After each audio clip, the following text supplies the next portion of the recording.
Ba-dum-bum. Intro music. What's up, everybody? Andrew Wall here, host and executive producer at Illuvium, and welcome back to IlluviTalks.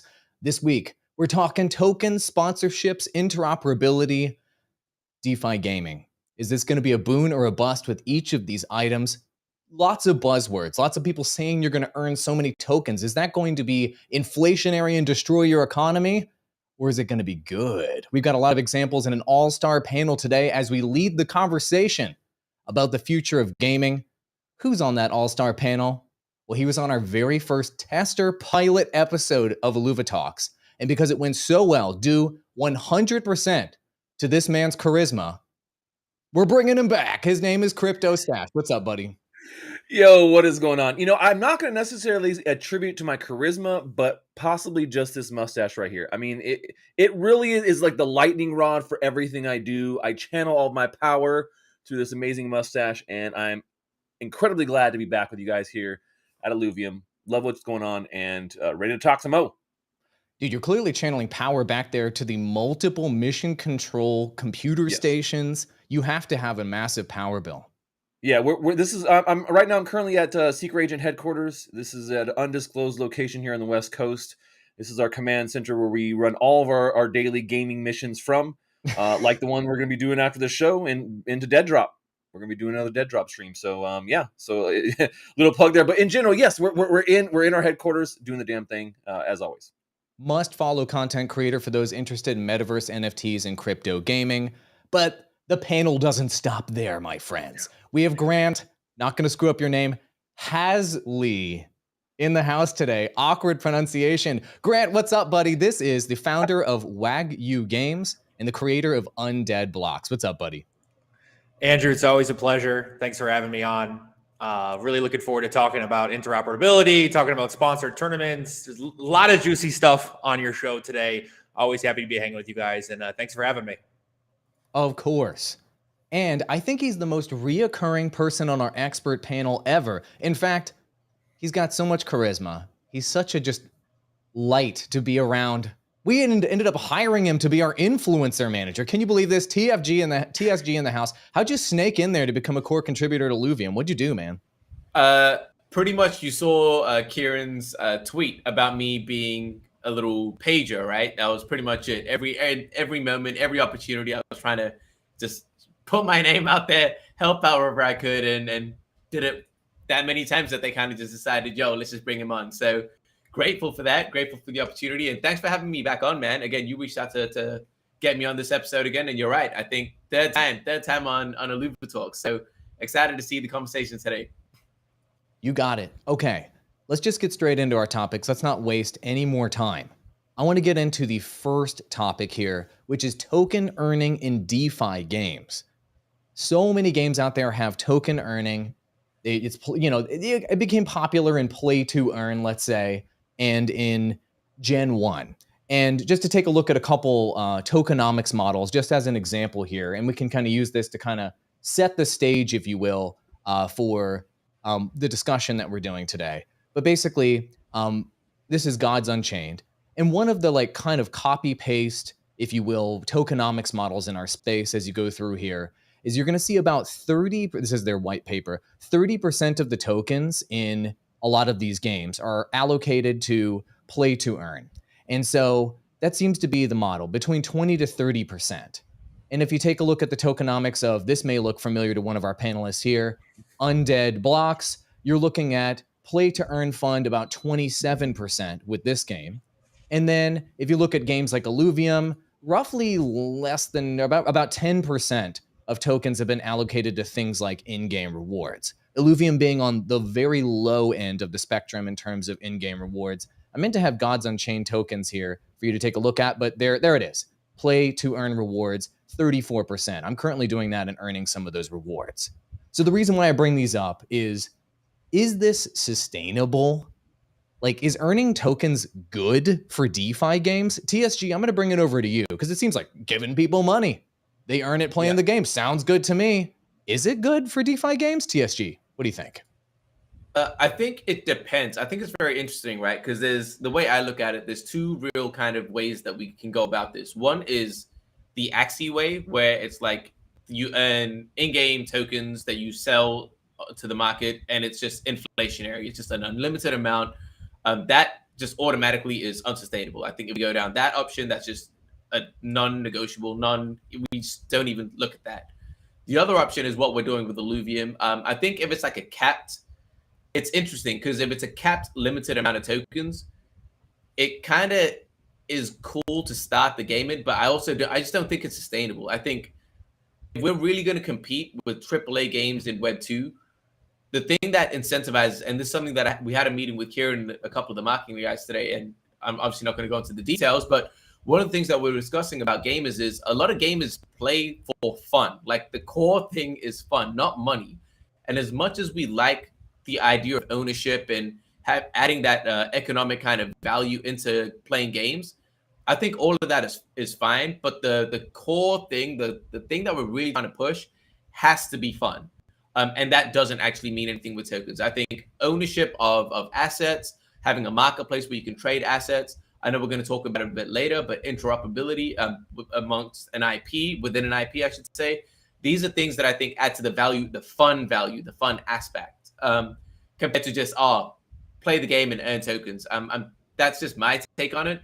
I think it's cool. It's a nice little kind of like hook, but I don't think it's the thing that's really going to keep there forever. It's kind of like the bait. If you go fishing, it's the bait where you get the nibble, but at the end, you're still going to have to reel them in yourself. And I think the way to reel them in actually and catch the actual fish in this example is the fun. Got it. That's the hook. Mr. Hashley, I have to ask you, as I take a look at and the undead token breakdown here, if we look at the allocation, there's 500 million tokens in undead blocks. This is the biggest category of token allocation. So I really want to know your answer here. The play to earn fund is 27%, more than staking rewards, more than ecosystem fund, more than the team. Come on, team. The initial liquidity and private sale. You seem, and unbelievably based on this design, unbelievably bullish on giving people tokens to play stuff. So I really got to know, what is the thesis behind making that the largest percentage token allocation in a model like this? Grant, what you think? Well, it starts with the private sale, in my opinion. You see some of our other FPS competitors, which again, I use that very lightly. I think we're all competing with the same group of people right now. We need to expand into Web2 gamers, but most FPS games are doing 20 to 25% in their pre-sale. You can look at Shrapnel, you can look at EV.io, you can look at others. They are taking a much more aggressive approach with their development. We only raised $1.5 million in our seed round for that token. And that did give us the ability to allocate more of our resources towards the play to earn fund. We also have a deflationary mechanism, which is going to it's going to really combat the unlocks over time, especially when we are giving away token as earnings. And the reason why we're going to be able to do that is because we are rebranding the Undead token to Wagyu token, and every game that we make will use this token. We really launched Undead Blocks as a proof of concept. What we realized was that people want to collect weapon skins. It's interesting you brought up Gods, another Immutable X partner. And we really want to be Gods crossed with CSGO, where people are able to acquire loot boxes, we call them loot coffins, and then use those tokens that they are earning from in-game, as well as a secondary stable reward currency that we're also going to be allocating, and then use those for the fun.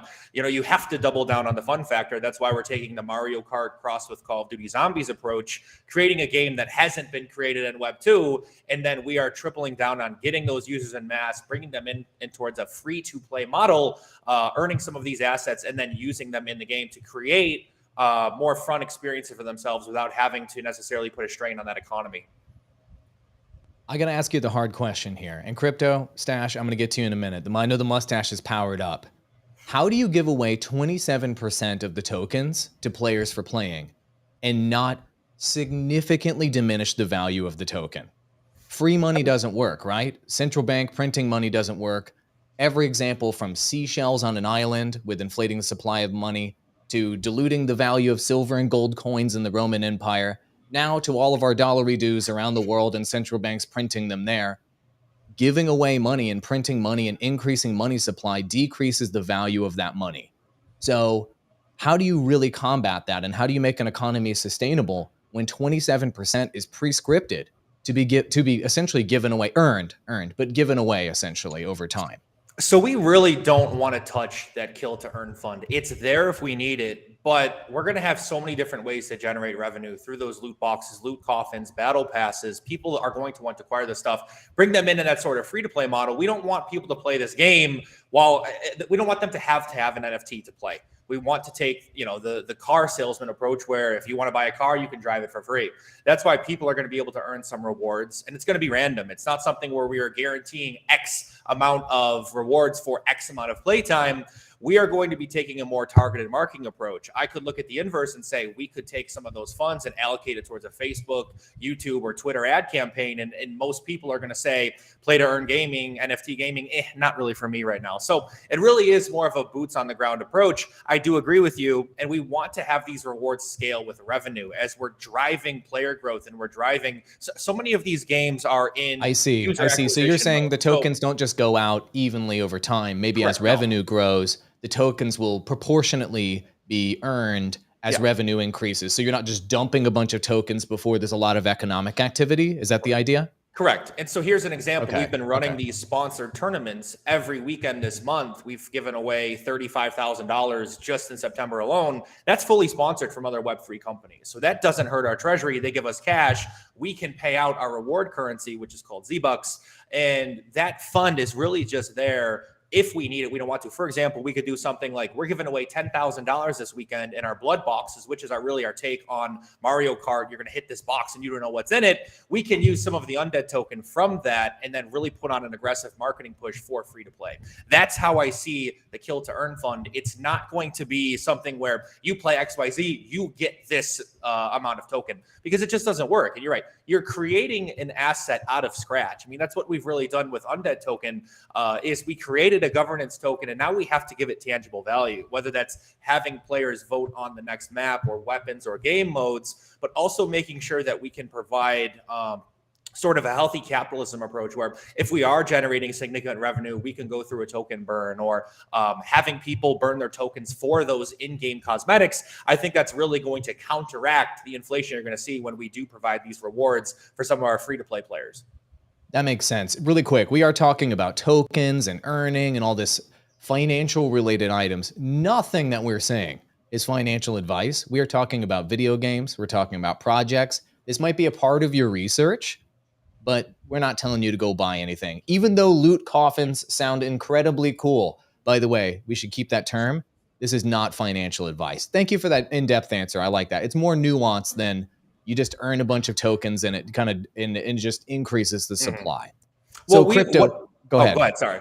Well, no, you go ahead. That's why we have an actuary on our staff. We're looking at every single person that comes in and they earn something as a loss. We have to project those losses. So we're doing a very good job of tracking the data and say, okay, how many people are actually withdrawing these earnings and selling them if they so choose? And that's going to be important too, as well. As then we can say, okay, we're going to put out XYZ amount of rewards, make it fixed. And then our players, our community know, okay, we're giving away this amount. It's a much more sustainable approach because we didn't want to A, hyperinflate the NFTs, or B, also allow people to manipulate the secondary currency of that gold Z-Bucks, because that has exactly what's happened with Pegaxi, it's happened with Axie, it's happened with others. So it really just provides us that opportunity to have a flatter timeline. We want this game to be around for decades, not just 6 months flash in the pan and disappear. Got it. More sustainable. That makes sense. And so you're putting measures in place to make that happen. Stash, I got to ask you. We all assume, well, not we all, but let's just say we all assume gamers just want tokens, right? They want to earn when they play. Do they really, though? Like, does the average mainstream gamer playing PlayStation and Xbox, playing their mobile game Stash, do they want tokens in their video games? Well, whether they want tokens in their video games or not, they already freaking have them. Every major game right now that's played by millions of people, most of them have some sort of token. Now, whether it's a cryptographic blockchain-based token or just an in-game currency, it's pretty much the same thing. They want to work in the same way. Now, whether they have play-to-earn elements where you can actually do things in-game to earn those tokens, that is a different issue. That is a different case. I think that when you look at these models of like V-Bucks, right? and how things work in all these popular games. Every game that's coming out now has their own in-game currency. It's a premium currency that you can buy in a subscription every month and get a certain amount with maybe some cool skins that come with that, aka NFTs, which is what they'll be here pretty soon. Or you can just go buy them separate packages whenever you see something killer on their store that you want to have for your look of your character in game. And so, right now what we're trying to do, I think, in Web3 is kind of bridge that gap a little bit and really just make it to where these things are, that we have more accountability for them, right? I think having a token inside the game can work, but right now we just haven't really found the best combination of it because we don't have a lot of time of research. We haven't had enough research time into something like this. You talk about how much time that we've had to look at, well, what does an in-game currency do, like a premium currency like V-Bucks? How does that work, and how does that affect gameplay and other aspects? And we've had years already with that, right? We've had years with like microtransactions in games and in mobile games. So with this kind of this shift in paradigm that we're seeing right now in Web3 gaming, we've only had like a few years, really not even that much. I mean, maybe really honestly a good solid 1.5 to 2 years that I would say of being able to really see how this works, but not even at scale. And that's one of the biggest problems, is we haven't been able to really test these things at a massive scale with a game that really has well-designed tokenomics at 1 million plus players. The last time this happened, it was a disaster. I'm not going to name any names, but Infinity. And so, Infinity. Yep. Yeah. And so, like what Grant was saying, when we look at this, just like any other currency for any game, regardless of whether it's something you could cash out into a USD or maybe just even spend on their in-game store, these types of tokenomic problems are rife in the entire gaming industry. There's people who just make a traditional Web 2 game, traditional mainstream game, and it ends up going belly up or something, or people just stop playing it and migrate out because they just didn't think through the economy, and there's just massive inflation, right? They don't know how to curtail the inflation of their in-game currency, and that can go for a tokenized blockchain-based currency as well. I think having those sinks is important to build from the very start. And if you don't have that and you can't project it out from like, what does that look like for 100 people playing my game?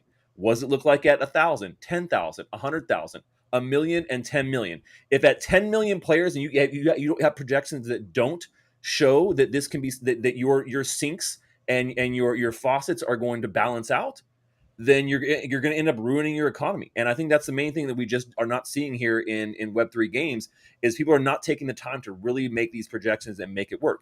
We just haven't found the best combination, but we're getting there. Like with these next gen of games that are coming out, like Illuvium, like Undead Blocks, Gods Unchained, some of the other ones that have really been through the ringer and have had time in the market.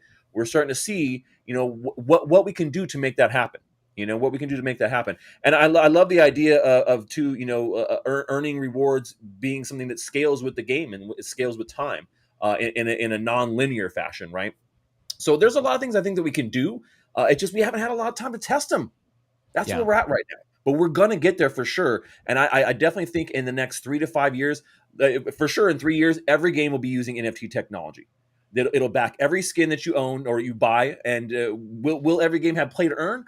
I don't think we really need to have every game have play to earn, but I think that there will be a good solution that we find that is a good balance, right? Where people are not taking advantage of the system. It's not being fully botted.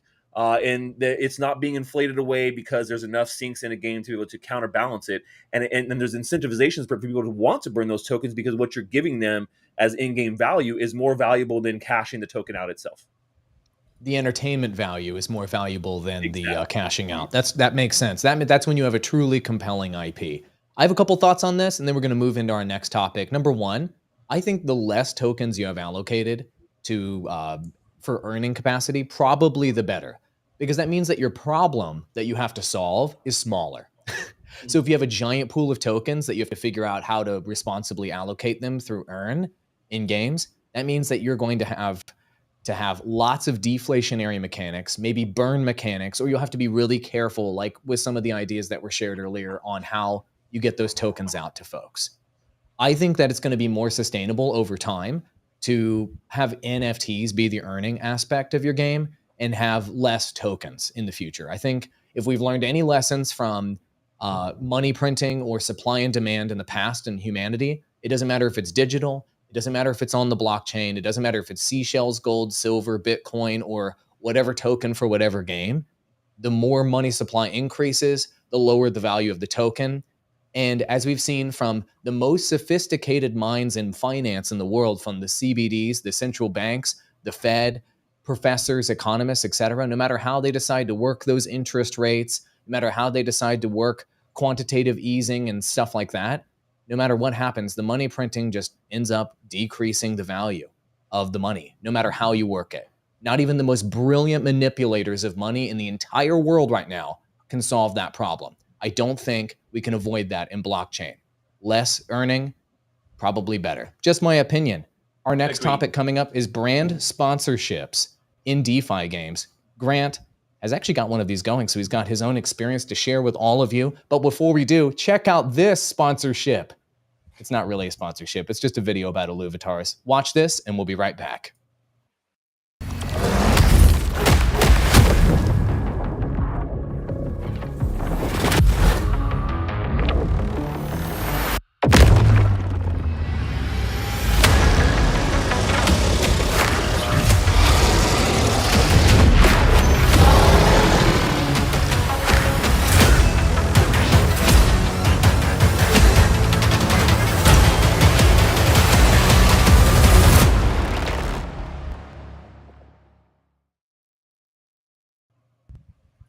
Do you see this guy's reaction right now? He cannot believe what he just saw. That was a fire trailer, man. I'm gonna say, I've seen it before, but it's really good. But I have one question about it. What is it? Got one question. Possibly you guys could answer this. When IlluviTalks, man, we've been waiting. Damn it! Give us a date. Tell Kieran to stop shitting around and get us a damn. It's the community's fault. I blame you, community. Worst PR move ever, by the way. Yeah. So it's the collections and albums feature that was added on in the recent IIP that's moved this down the deadline to get IlluviTalks out by months. So basically, we could have launched it with the original product scope, but now that they're going to be in albums and collections, and then people can earn rewards by putting them in those collections.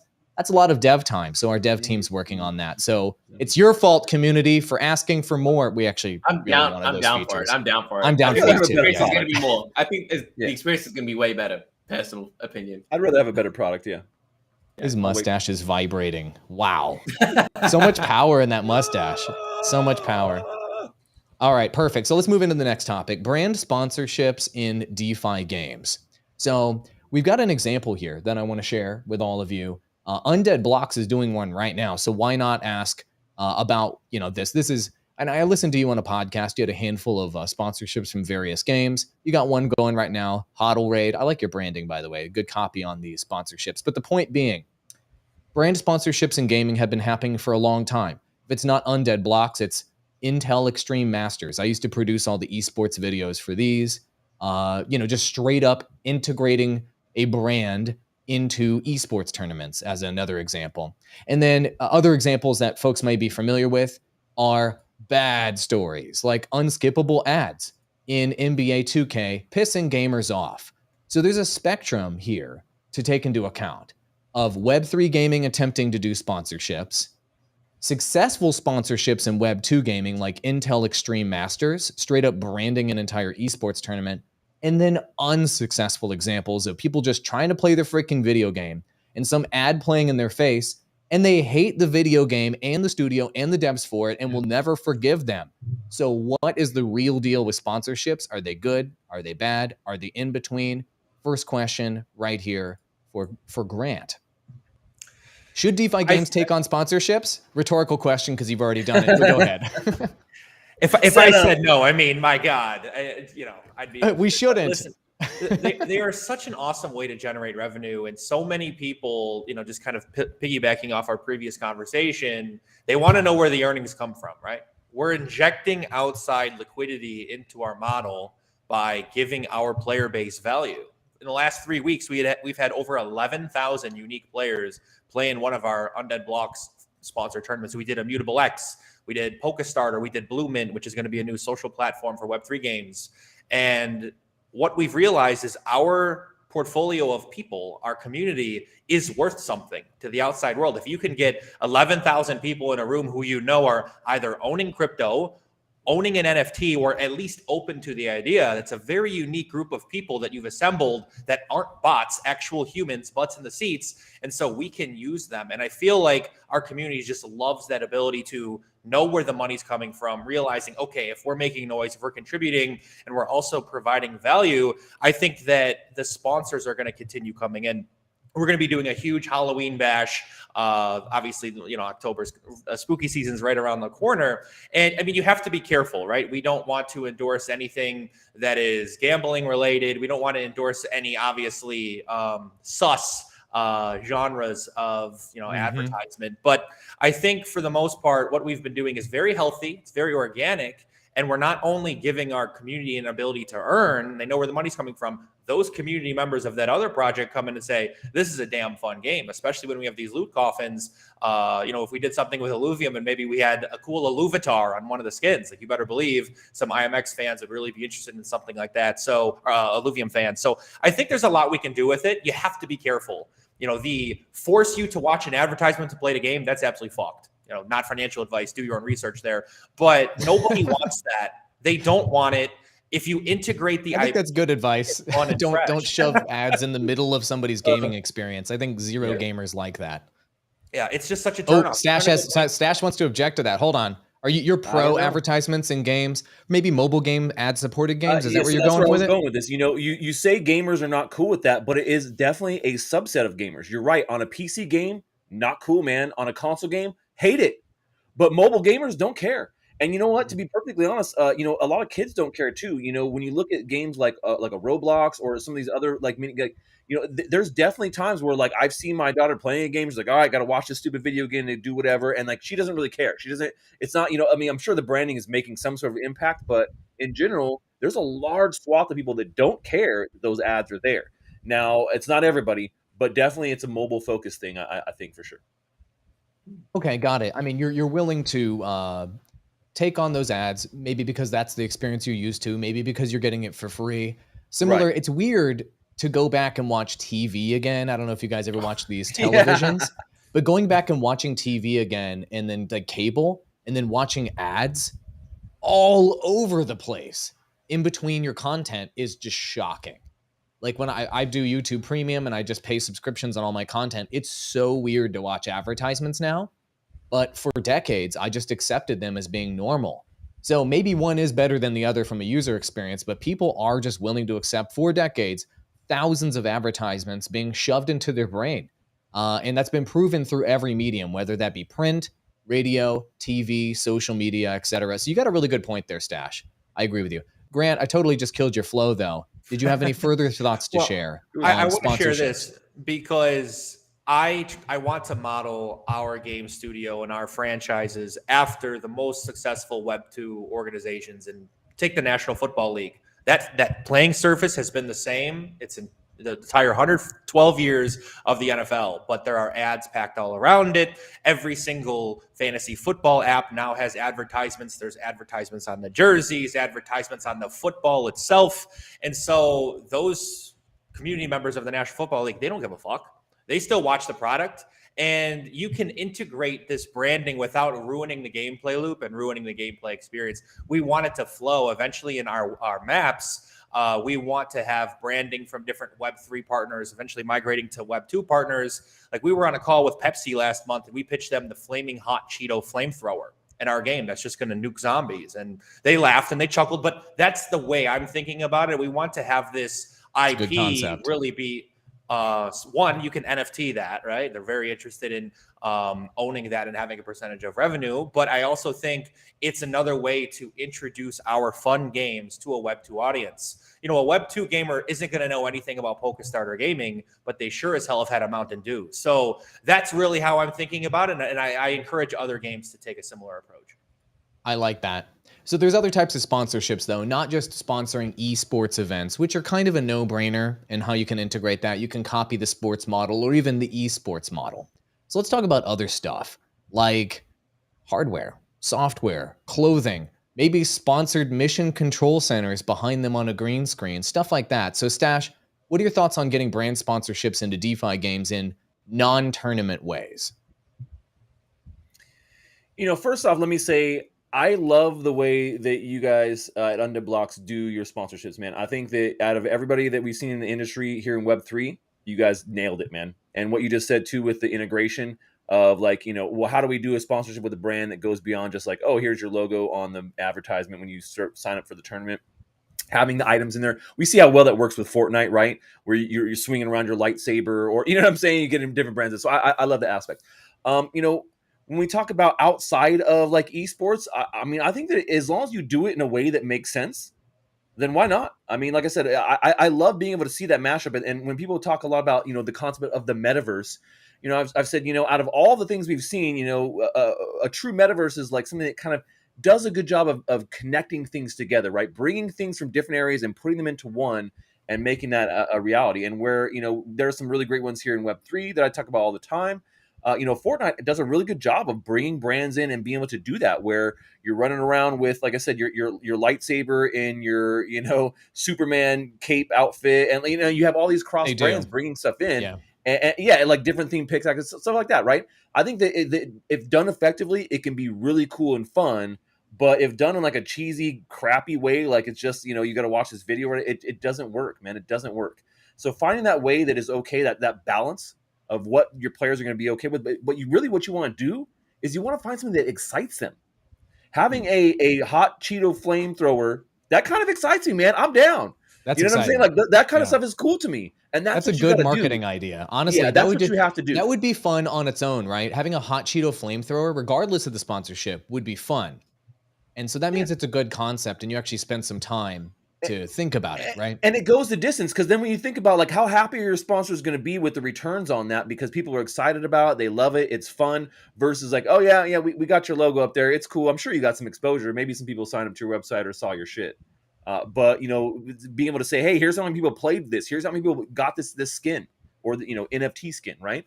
I think that is a very quantifiable and a lot more exciting to me as a brand partnership for a game than a lot of what we've seen. I don't want to be playing NBA 2K and then all of a sudden like video pops like, that's stupid, man.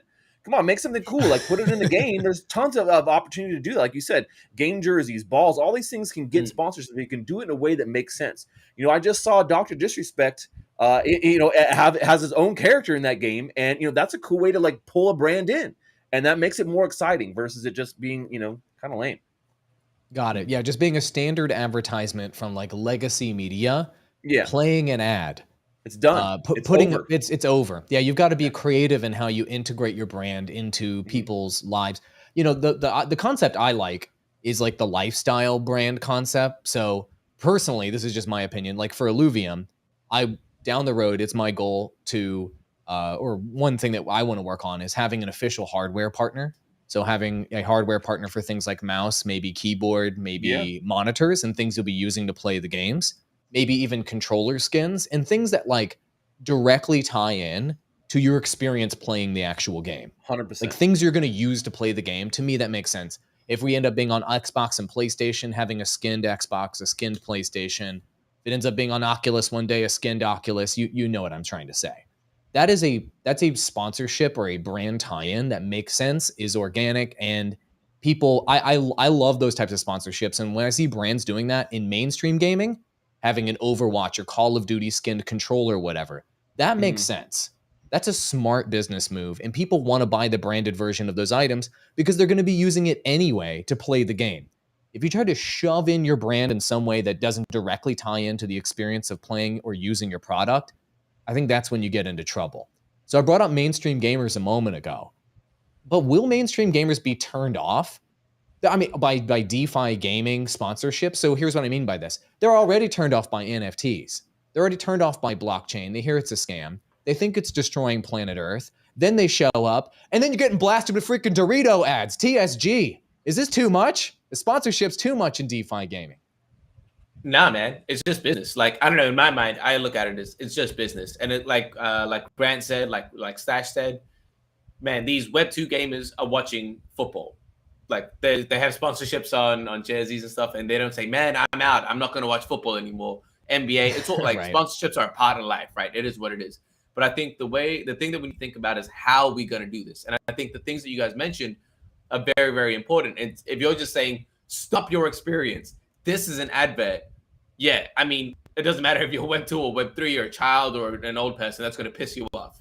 Whereas if it's done tactfully, and I think that's the things, like, how can we bring value to via sponsorships? Like how can you kind of show, like, something that I think about? I think this would be a great sponsorship, and we've kind of seen it before with, like, for example, Beats by Dre headphones, or Beats. They're not by Dre anymore, right? It's an Apple thing, but Beats headphones. Like, let's say they had a partnership, a sponsorship with LA Lakers or some NBA teams, so you could have the Beats wrapped in the skin that you want.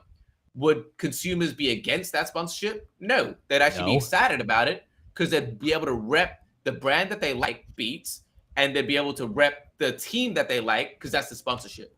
So I think they're already like putting Lakers stuff on their head anyway, with like a Lakers hat or a Lakers headband or whatever. So it's just another way to show, again. So I think these type of sponsorships, like, again, for example, let's say, like, it's just about finding out how to actually make things like make sense. Like the way I think about it, even with Illuvium or Undead Blocks, anything like that, like a Tiff and Co. Sponsorship.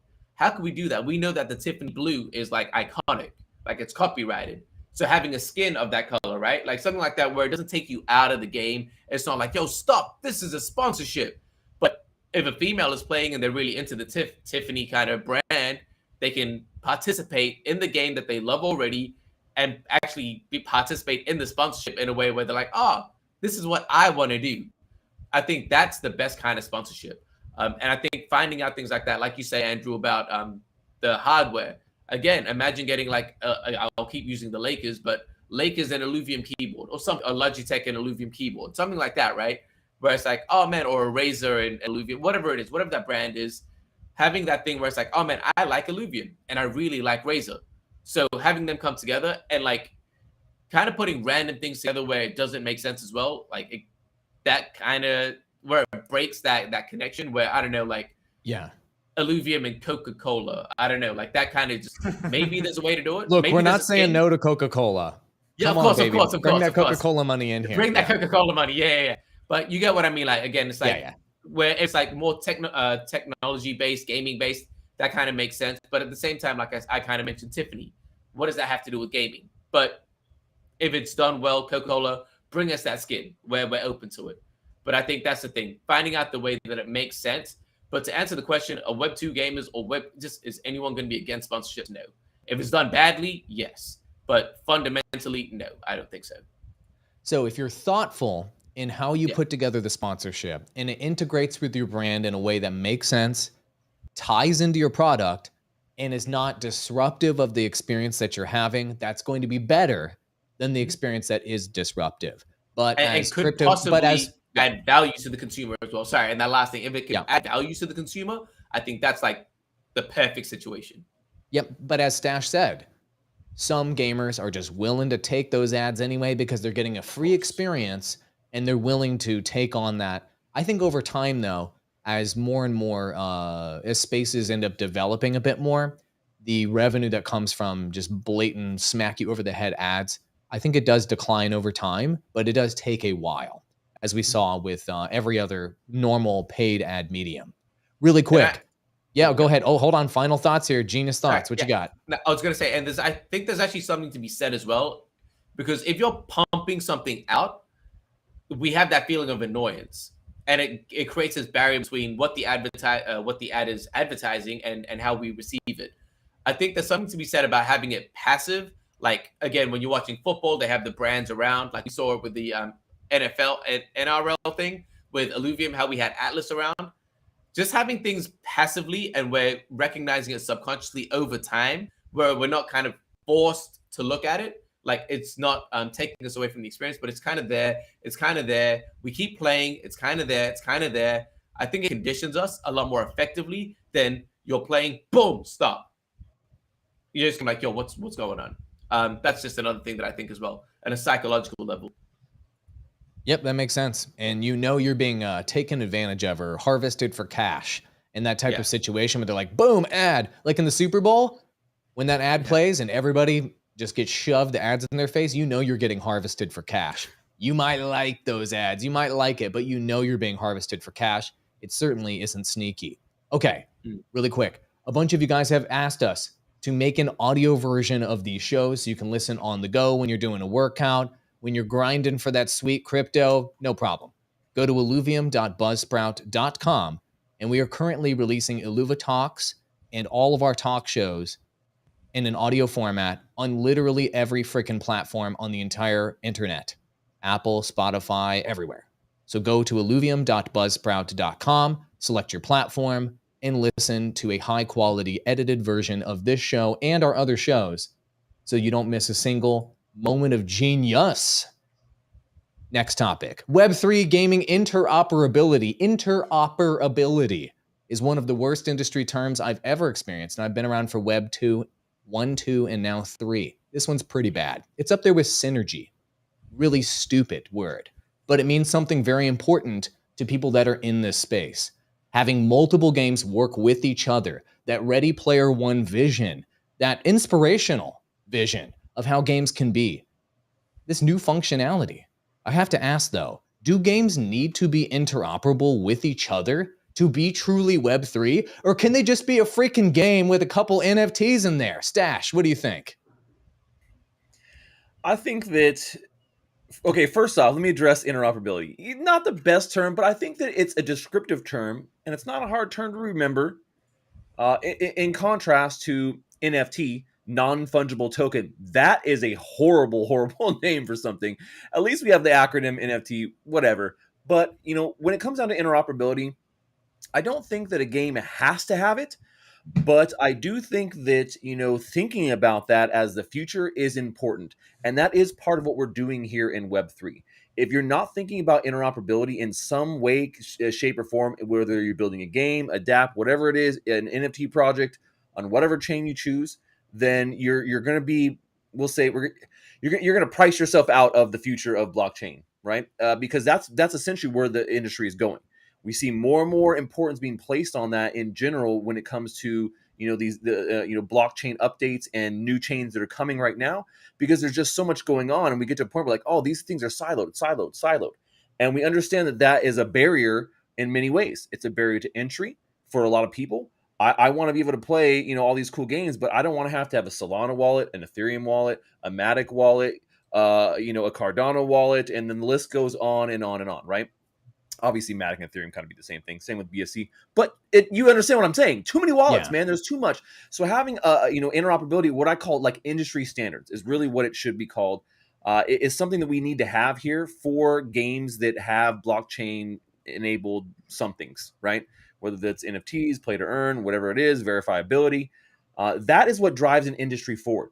Every time that we've been able to settle on an industry standard for something, we have quickly progress that particular aspect, right? Same thing with the internet. Same thing with, digital formats, man. I don't know if you guys remember, but there was VHS versus Betamax. And then we've had this fight time and time again.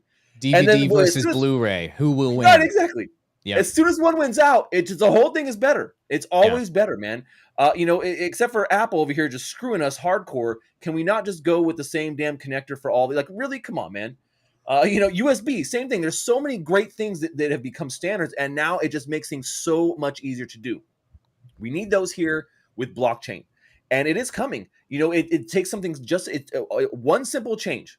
Unity and Unreal Engine 5, all they got to do is just incorporate that into some sort of blockchain SDK into their platform, and boom, every Unity game, every Unreal Engine game, it now has that compatibility that works in the exact same way. It's a standard that we've all agreed upon, and then we'll have massive interoperability. But that's the problem we have with blockchains right now too, is everyone wants to be the one. So they don't want to be interoperable right now. They want to try and say, we're the one, and you got to be interoperable with us. And, it just hasn't worked. And so now we've seen other blockchains kind of rise up to the top or trying to, who are focusing on that. So I do think it is something you need to take in consideration no matter what you're building. But if you're building Web3, you do need to take in consideration. Is it an absolute must to have? No. But damn it, man, when we're building that Ready Player One metaverse where all things are connected, we're gonna need it. So think about it now. Is it necessary right now? Probably not for just a really good game, but it will be in the next 5 to 10 years, guaranteed.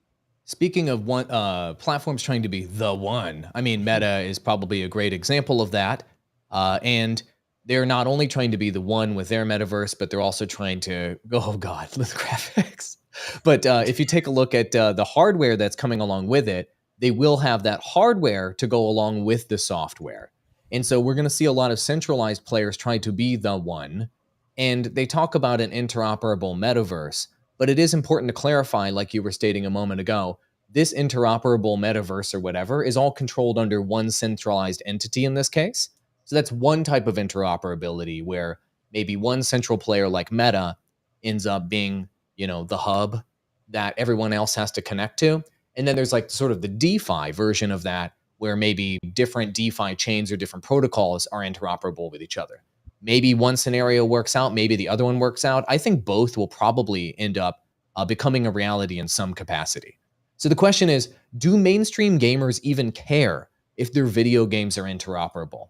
And I want to bring up an example here on the screen, and then I'm going to kick it over to you, TSG. Here's a game that was at Australian CryptoCon next to our booth. It was called TCG World. I had never heard of it until this event. And I went over there and talked to their guys, their investors and their people, and they're talking about how their metaverse was going to be interoperable with the sandbox and with all these other metaverses and what have you. But they were also branding themselves as a metaverse. So they have a metaverse that is interoperable with other people's metaverses, and they just want to play nice and they want to have their game. Imagine a world where you could just portal from this game into another game, et cetera, et cetera, et cetera. So when mainstream gamers come in here and they Google metaverse and they maybe see projects like this, question for UTSG, do they care? Is this something they actually want, or do they just want a good video game? Yeah, they just want a good video game. Honestly, like we've had this conversation before. I think the whole Ready Player One thing is a cool idea, but honestly, if anyone understands development or anything like that, it's just so hard, almost impossible to do at this point in time. It's like, one, art styles are going to be different. Two, the actual like numbers and statistics and the data of each like item. So what, my car, again, like we've had this conversation, Andrew, I think it was you that said this. If a car's top speed is 100 in one game and another game, the top speed of a car is 50, does that mean like you bring it across and then you just shit on everyone? Like, how does that even, it just doesn't make sense. You'd have to rebalance every single asset for every single game. Single game. And that's then, insane. Let's go ask a dev team. Can you just bring over it's just 100 assets over 100 characters. Can you just balance this into your game? Completely different systems, completely different functionality. You just make it happen. The dev team put that 2 weeks notice on your desk instantly. They're going to say, fuck you. I'm not doing that. That's ridiculous. That 10 times. Do that. No, but that's right now. So you're talking about right now, and you're right. But when we're talking about the next 10 to 30 years, you're going to be wrong. Yes. No, and I agree with that. And the thing 10 is, to 30 years. I like that. You set a timeline that's a bit longer. What makes me uncomfortable is when people say they're pitching interoperability today as a feature of their product today. And honestly, I think that's scummy. To pitch the idea that your game studio and your product is going to work with other products seamlessly in some sort of meaningful way in less than 10 years, I think that's irresponsible. Other than like maybe creating some sort of fancy port essentially for you to click and then go open their launcher, maybe. But I think it's overselling the product to pitch that, and you're kind of pitching the vision of the technology long term rather than your product itself, and that makes me uncomfortable. It makes me feel like they're making an irresponsible marketing decision in that case. TSG, please continue. Yeah, no, I agree with that. Because again, imagine we live in a world where we haven't even got an airplane, but now we're saying, oh, but the thing that we're building is going to take us to the moon. It's like, yo, what are you talking about? Like, it just makes no sense. So again, Stash, like you say, 10 to 30 years, I agree with you, man. I agree. In that time frame, I agree 100%. We're probably going to get there. But like what Andrew said, if you're a company right now and you're pitching that, it just seems unethical in my mind. It just seems unethical. Unless you're like, again, I can't see how you could actually do that. But I think what we can do. Oh, yep. No, go ahead, finish, because I'm a rebuttal that, but go ahead and finish the thought. Yeah, it's getting spicy. It's getting Rebuttal it spicy. now. Keep going. Let's go. So you're right, but there are people who have done this successfully. If you guys are familiar with Engine, they were doing this shit in 2018 and 2019, and they were doing it successfully. Now, with the problems that Ethereum had with scaling and gas fees, that totally killed the concept. But on the limited scale that they were showing as a proof of concept, having an SDK that multiple games could use, that was easy and familiar, that allowed you to then incorporate these elements. And it's not everything. So like you said, one thing is going to work one way in one game, and it's going to work another way in another game. And a really great example of that is like there was this in the Engine universe. There was a what they call a multiverse asset. So not every asset is, and not every NFT is a multiverse item, right? And so this Epichrome sword was a sword that you could use in a small mobile game like Forest Knight. And then if you had the NFT, you could use that same exact sword in Age of Rust, and it worked and looked different in that game. Now, they didn't support every asset from every game, but it was a cool interoperability to be able to take that NFT from one game to the next and have it be used in a different way. It maybe looks a little bit different. And you're right, incorporating that into it does take some work, but that is a partnership that is viable and has been done. I mean, actually running the first multiverse quest, or the first metaverse quest, where you actually had to go from I think it was 5 or 6 different games on the Engine platform, collect different NFT pieces by doing a quest there, and at the end you got to then turn all those pieces in for a top prize, was actually a really cool thing and a great use case and showcase of what interoperability could do and be right now. Is it easy? No, it's not easy, and not everyone could do it. But it did show that it was possible and that there is interest there. Not a lot of interest, clearly, but definitely interest from the Web3 community. Yeah, got it. Let's give Grant a chance to weigh in on this. So I want to ask. Grant, you don't get to say nothing, man. That's it. I just get to listen. That the shitty game developer just gets to listen. He's the one actually making games over here. So let me ask you, bro. Why are all the game studios skipping the step where they make their own games interoperable and just going straight to, why don't we be interoperable with other studios? What's up with that? It's a mistake. And that's why we're building more games under the Wagyu umbrella. For us, it's easier. We have weapons, right? We have characters. They're much easier to be more interoperable in between the titles that I'm going to be making with Wagyu. I don't see many ways to bring an Illuvitar into a zombie shooter. I think people say things because they are buzzwords. You touched on this early in the show, is these buzzwords in this industry. Interoperability is an interesting one. I'll give you a couple examples of soft interoperability. If you have an Undead Blocks weapon NFT, you can go play My Pet Hooligan right now. If you have that NFT, you get a hoolie with a Undead Blocks hoodie. That's really fucking cool. But, there are no zombies in My Pet Hooligan. And I think so many people are just grasping for straws. A lot of them, they know that their game is inadequate.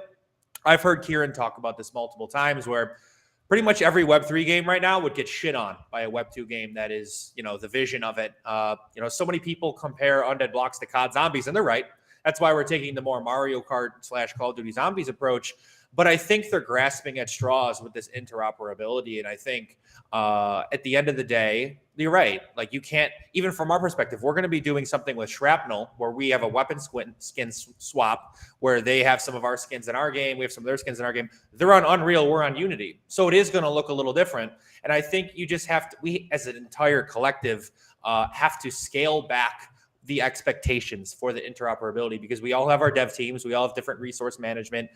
You're right. I can't go and put, 2,500 different characters from some random Web3 game immediately into our game. Who's going to record the voice lines? Who's going to, all these actors that we're going to need for this kind of stuff? Like, it'd be hard enough to get Stash into our game and have him, sit down and record us 3 minutes of voice lines for Undead Blocks. So I think there's a lot there, but the deal is done, baby. Deal's done. We're going to start selling stashes too. I think that's a missed opportunity, where each stash could look different in the game, but we'll talk about that offline. There is potential, but we have to understand that even for the largest Web2 games in the world, this is incredibly difficult. I heard now you're going to be able to play with Gustavo Fring in Fortnite. That's really fucking cool. It's going to bring in a ton of Breaking Bad fans, but I'm sure that took lots of haggling, lots of negotiating, a revenue split from those V-Bucks. And so we just have to take a the step lawyers, just the lawyers required to my bring God. How about the Thanos into I'm sure you guys Fortnite. get that with GameStop, dude, with the amount of lawyers and the legal premise that we have to just put a tweet out there that says we're going to be on the GameStop marketplace. We've already Holy pitched them, legal hey, team, Batman. Yeah, it's yeah. But wait until it's a standard, right? Wait until it's built and baked in, man. There was a time where people were making video games where there was no Unity, there was no Unreal Engine, man. You had to build everything from the ground up. Standards will make it possible here in the future. I'm telling you. Right now it sucks. You're right. It's hard, but there will be a standard. It'll be like that. It'll be so easy. Just you boop done. I think going to the whole the conversation of like what do Web2 gamers actually want? Do they care about interoperability? Like that grand scheme of interoperability right now, today, I don't think they care about it. But I think what they can understand, and they don't care at all because they just never experienced it. But I think the first step, like what Andrew was saying, and again, what Kieran has kind of said, and of course I'm biased because obviously I work for Illuvium, but like the whole interoperable blockchain gaming suite, right? Like that kind of makes sense. The IBG, where it's like, all right, let me use Mario Party as a thing. Like we all know the IP, we all know the characters of Mario Party. If you owned Mario or a Dr. Mario or an American Mario, with whatever outfit it was, whatever, and then they come out with a Mario Kart, you can bring them on to play the same thing. It's all the same IP. There's a Mario Golf, a Mario Tennis, and you can bring that same character to your suite of games. That's probably the first kind of like step where Web2 gamers are gonna be like, oh shit, we can do this? That's kind of cool. And I can play these games for free. I just have my asset and I can play these games for free. That's kind of cool. I think that's, again, like the grand scheme of Ready Player One. We like the idea as Web3 people, Web2 people. I think they're interested, but to them, they understand it's super far out.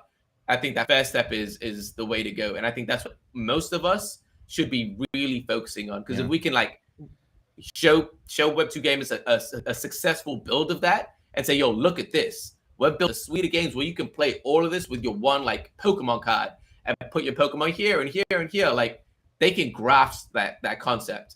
And once they feel that and like, yo, shit, this is gaming. This is what the future of gaming is. That's easier for them to understand, in my opinion. And Andrew, I want to just touch on this real quick. Okay, go ahead. You're talking about interoperability. You're talking about the launcher, right? Like, how can you have all the games in one launcher? I don't know if you guys have seen, but we're in a launcher's arm race here. You know, we're Undead Blocks is on Elixir. It's going to be on Flame. We're going to be on Ultra. We're going to be in all these different launchers.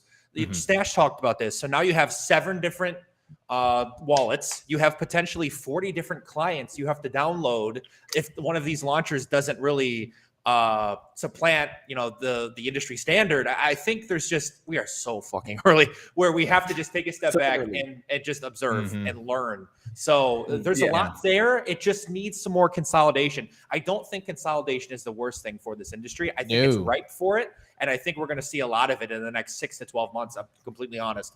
Agreed. Launchers arm races always result in the same thing, just like we saw in Web 2 gaming.